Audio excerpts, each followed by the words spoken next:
Hello, I'm Sally Pointer. I've recently bought my little niece a weaving kit. Now these are very cheaply bought online. I'll put a picture of what the listing looks like in a minute. Any search on Amazon or eBay will bring these up for not a huge amount of money. The downside is they don't come with a lot of instructions. So I thought I'd set this up, try it out, make sure it works, and see if I can help the rest of you who've bought one of these out with a little bit more information on getting the best out of them.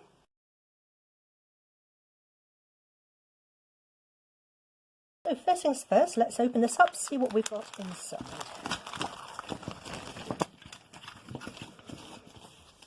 Okay, so the instructions, as far as they go, well, that's fine. I mean, they do give you some information, but of course, a little girl who's been brought up speaking mostly a mixture of Welsh and English isn't going to be able to read this.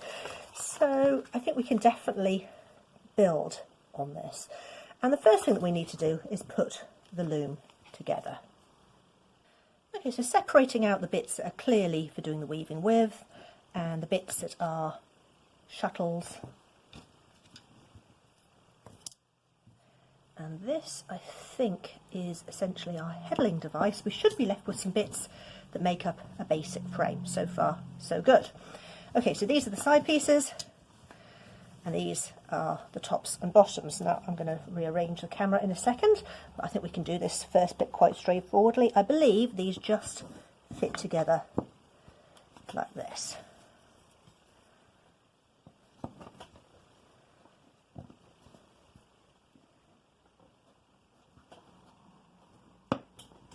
Now this side is being quite stiff.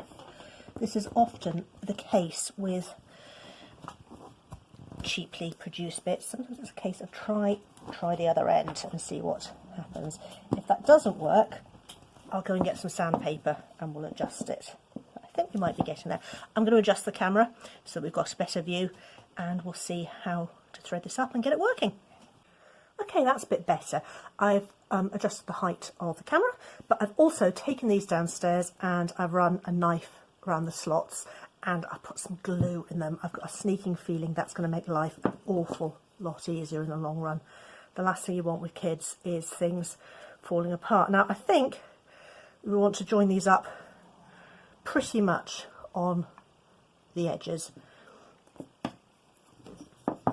You definitely want to make sure that this bit isn't being interfered with when you actually do your weaving.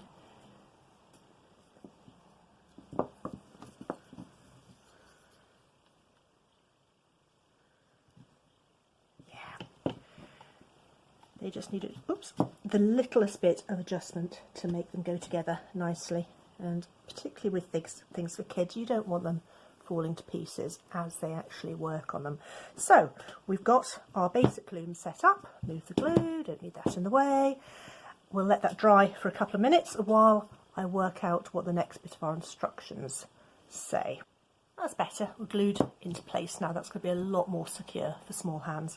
Now the kit does come with a thread for warping and thread for weaving. I don't want to interrupt those. I'm going to save those for Alia to do hers. So for my practice run, I've got some thin cotton. Now this actually is a weaver's warping cotton, but you can use pretty much anything as long as it's relatively thin and it's not too stretchy. Crochet cotton would be a good option. So all I'm going to do is I'm going to knot this around the very first notch. Doesn't have to be anything fancy, it's just to stop it slipping. So a knot round here, and then we're going to go backwards and forwards, just passing this around the top of the slots, backwards and forwards. Try and keep an even tension. You want it relatively tight, but you don't want it so tight that it's impossible to move. A little bit of bounce. A little bit of bounce is good. And this should only take a few seconds to set up.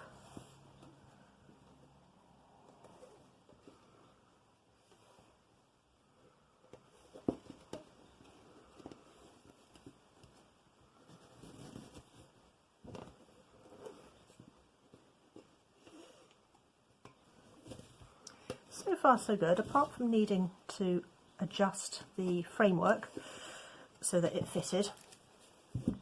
This all seems to be cut relatively tidily.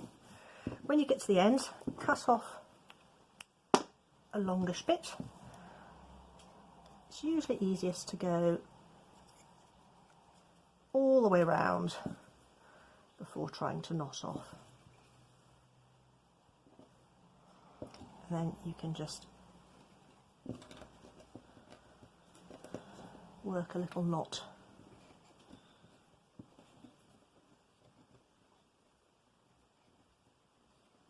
Oh, come on, butterfingers today.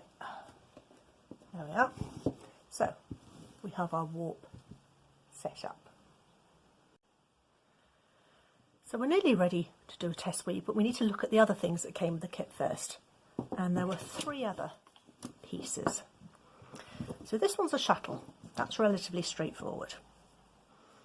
All we need to do with this one is get the yarn that we're using. This is a cotton knitting yarn, but again, it doesn't really matter what.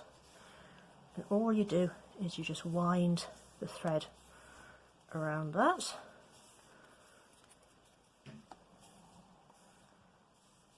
You don't actually have to have a shuttle for this sort of weaving, but it does make life a little more convenient and it feels more professional, which is what you want with kids and weaving toys. You want them to feel like they've got the real thing on the go. That can just go to the side. Now we've got 2 more slightly mysterious looking pieces. This bit is to help you manage the warp threads. The idea with this is it will raise and lower a particular set of threads at a time. So I think we need to start going underneath, and then when it's turned, that's right, that's raising one set of threads, and then when you turn it, the other set of threads gets raised. That's actually quite a clever little heddling device. Let's try it out. So we're going to want to move this conveniently down to one end. Now if you leave it flat, all of the threads are sitting at the same level. If I twist it, every other thread drops into a groove, and that gives me a gap that I can push my shuttle through. Now you still need to be a little bit careful, but so far so good. Bring that down to the bottom. Then to change the shed, we just twist it, and now the other set of threads has come to the top. Again, nice and gently.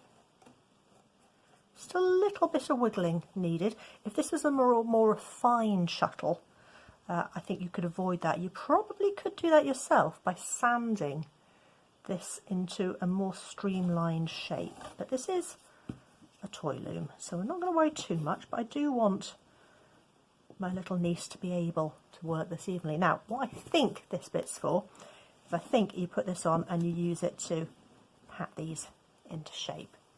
That's pretty good. So back to our other shed.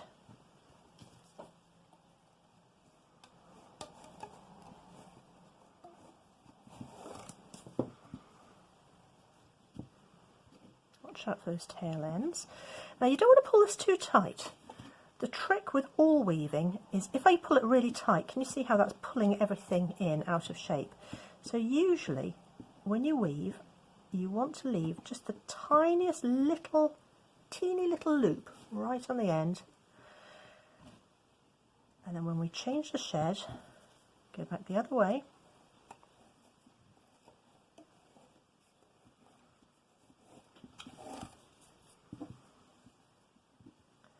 That will pack down quite nicely.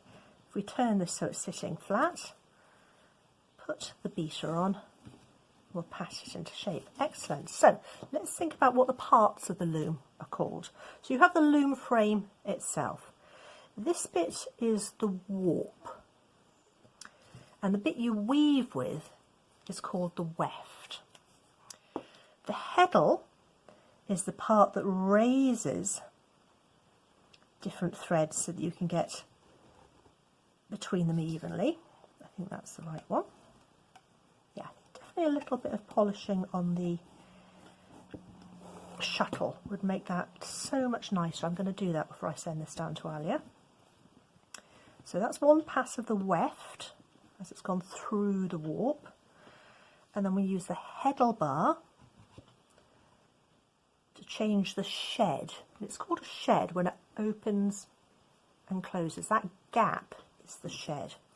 Now again, if you're 7 or 8 and you're having a go with this loom, what you call it really doesn't matter. But if you get into weaving, it does help to have your terminology correct. Now, I have to say that for a very, very cheap and basic loom that needs a little bit of tweaking, for a child to have a go, this is absolutely fine. I've got no real problems with this. Flatten that down, use your beta rod,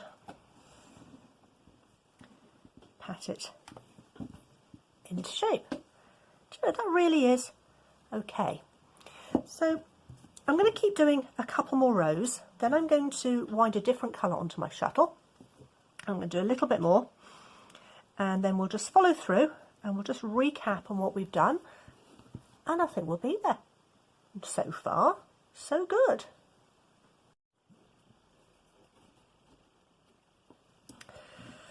I'm just making the last couple of passes of the red before I swap colours, and I'm definitely going to adjust the shuttle, so I'm just going to show you again why.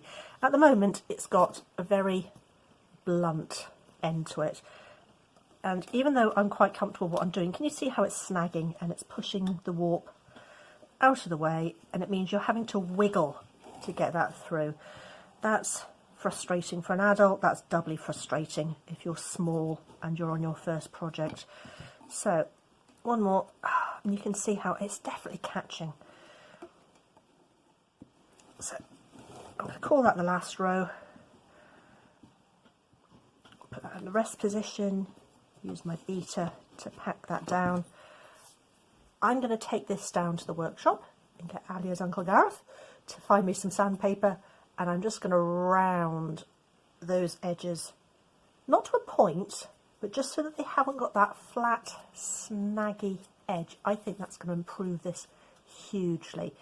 So when I turn the camera back on in a second, that flat bit there should be gone. Let's see what happens. And just a very few seconds later, a little swipe of sandpaper, and hopefully you can see that those have got a much more refined shape.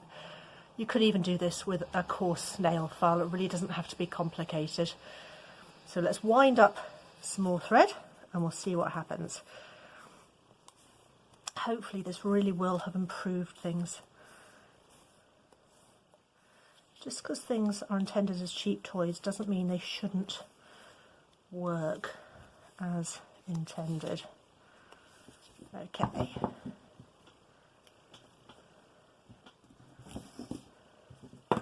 So we'd finished over on this side. Now you can knot in, but often it's easier to leave a bit and at the end use a darning needle and wiggle it into the sides. So I put this in the rest position. We need to work out what side we're doing. So this one had gone under here, so the next one, it means it needs to go over it, which I think is going to be that one. Okay. Well, that's easier, isn't it? That was definitely a good call. So again, leave a little end, makes it easier to weave in the ends later. Oh look, I missed one. If you miss a bit at the start, it's often easier just to pull it out and start again. This is really quite a good little heddling device, but it's still overall pretty basic. But I think for most kids with a bit of creativity, and that's all of them really, isn't it? think they're going to find this a perfectly straightforward loom to use, but I do recommend that you glue in the ends and slightly refine that shuttle. I think that extra 5 minutes in assembly is going to save a lot of tears. Now, you probably noticed that I'm not using the shed beater every row. You don't normally have to. I usually find with most weaving that you can do a few rows and then you can pass it into shape. I think I'm quite happy with that. I'm going to leave that there. I'm going to send it down to Alia set up like this, ready to go, with some spare yarn and of course the stuff that came with her kit, so that it's nice and obvious how it works.